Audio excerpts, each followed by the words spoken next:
Today I want to talk about a few things regarding XDefiant. Yesterday I made a video that was mostly critical, as well as reporting some news that the game has been admittedly underperforming according to the CEO of Ubisoft. I want to give some advice that could be acted upon, as well as a few flowers for the things that I do really like about the new season.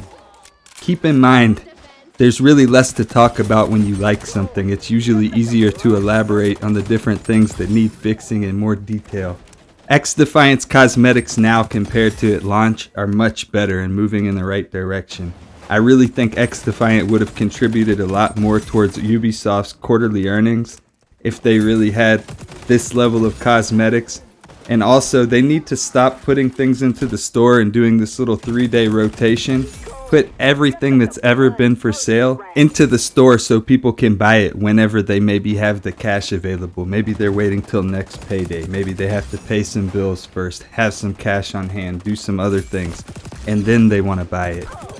You know, maybe even make the battle passes roll over to where you can buy it again. Somebody might want to spend 20 bucks instead of 10. Somebody might have missed 3 battle passes. They can do 3.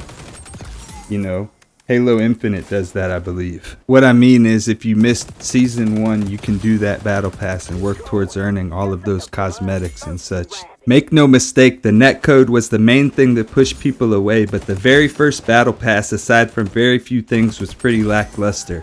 Also, the way the store rotation was done, and just the items in the store in general. I think if they just had more enticing offerings, people would have spent more money regardless of the netcode, because people want to support the game. They want to see it keep going. I also believe that all the cosmetic skins from the battle pass, or the ones that you purchase, should be able to allow you to apply mastery camo over the top of them. It would just add so much more personalization and customization. Some people maybe like some of the skins that they bought, and they would play the game even that much more if they were like, I could unlock gold and put it on there. I could unlock Prisma and put it on there. And they'd maybe even be more likely to try to go for that new mastery camo, the pyroclastic flow, like Tech 9, I think. I think literally just between all of the camos that were in the store and then went off rotation and could have just been in a list with every single one for sale at all times, millions of dollars were possibly lost. I'm talking about things like the Wraith skin. I'm talking about the ACR with like the digital glowing lights on the side that you may be seeing in some of this video footage. I'm talking about some of the really top-notch skins that were actually worth like 10 bucks, maybe even 20 bucks to some people, and they weren't able to even get it. I would also argue a lot of money has been lost by not putting the game out on Steam from the jump. Maybe it would have been review bombed, maybe not. Maybe it would have led to more speculations about the numbers, but we would have had more players, regardless of what you think. Now, I know the game's on Epic Games Launcher, so it makes me wonder, because many games get these kind of deals where they launch on Epic for like a year, 6 months ahead of time, and then they launch it everywhere else. And Epic gives them a bag. So maybe Ubisoft got a bag. Ubisoft. At the end of the day, they could have just not wanted to be on Steam because of hiding the numbers. It could have been not wanting to split the profits with Valve. Or it could have literally just been them wanting to build up their own Ubisoft Connect launcher just more and more. Same way that Battle.net exists for Activision. The same way that there's other things. Everybody's favorite thing, though, is Steam at the end of the day. I'm definitely in the camp that the game should come to Steam as soon as the netcode is fixed. Like literally the day of. I don't think it should be there before then, because otherwise it's going to get really bad reviews and it's just going to look bad for the game. But I think if the netcode can turn around, the game really can be a top earner for Ubisoft. Whether it's the family owning the company or whether it's some other company buying them out. I really don't think that they could ever get bought out by somebody like Microsoft, because even if Ubisoft is doing bad as a company, there's going to be an argument in court that Microsoft could polish them and basically have a massive monopoly with something like all of the IP that Ubisoft has under their belt. At the end of the day, there's lots of people who want a free-to-play first-person shooter that you can hop on to get your fix and hop off. Just play casually, not really have to worry too much about there being a million different factors to account for. You can play it with headphones off, headphones on, listen to music while you're playing it, listen to podcasts or whatever. There's not really that many games like that. Like Battlefield, you got to kind of pay more attention. Warzone, you definitely got to pay more attention. Which makes me think about like even like Search and Destroy. So many people were so vocal about wanting it, but when it comes down to it, it's a really niche mode. I think the muzzle booster and rapid fire attachment should only have the nerf when you're playing as the Highwaymen faction.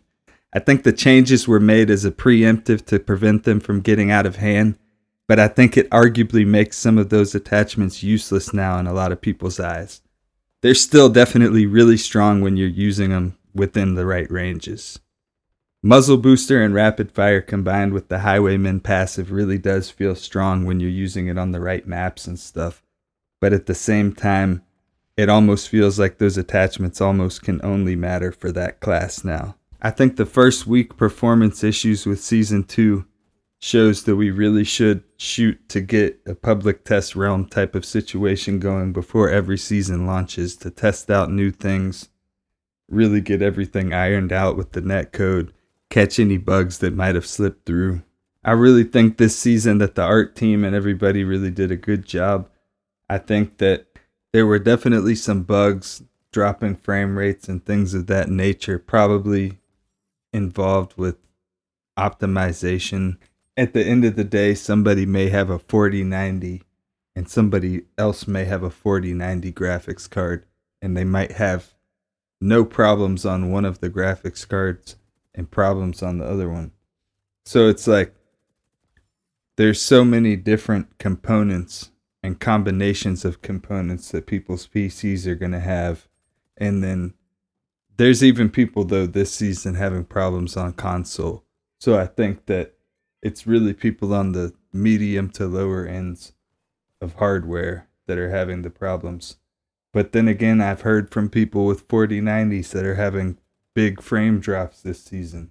I don't know if this could be just like with the Libertads when they were causing some frame drops back in preseason or whatever, and they had to get changed, nerfed somehow, or whatever they did to them. Limited something. I need to look back at those patch notes. I'm supposed to be the news guy. But I think that could be, like, at this point, if you're listening to the thing, you're either a super fan or a dev. So you probably know what I'm talking about. I'm just wondering if the new faction is what's making the frame rates drop or if it's something else. Because I pretty much see the new faction in every single lobby, and I'm always the new faction pretty much lately. I would definitely look into that because it's so much fun to play and everybody wants to play it, and I would hate for that to be the thing that's causing the performance issues and everything. I would definitely say my favorite weapons to use with the new faction are definitely ACR, AK, MP5, MP7. Pretty much all the good weapons are still going to be really good and just keep getting better when you use that. And you can stack the rapid fire and muzzle booster, even though it looks really bad on paper. If you're just like camping in corners or like playing really smart, or you get lucky and you actually hear the footsteps, then you're going to get them. I'm sure all the solo players still want a mercenary mosh pit so we don't just get stomped out by groups of players. Also, I think we need a bare bones mode where there's no abilities. I think some people just want that old school feel where it's just about the gunplay. I wouldn't even mind if there was no grenades or no prox mines specifically. No flashbangs. I hate getting hit with that.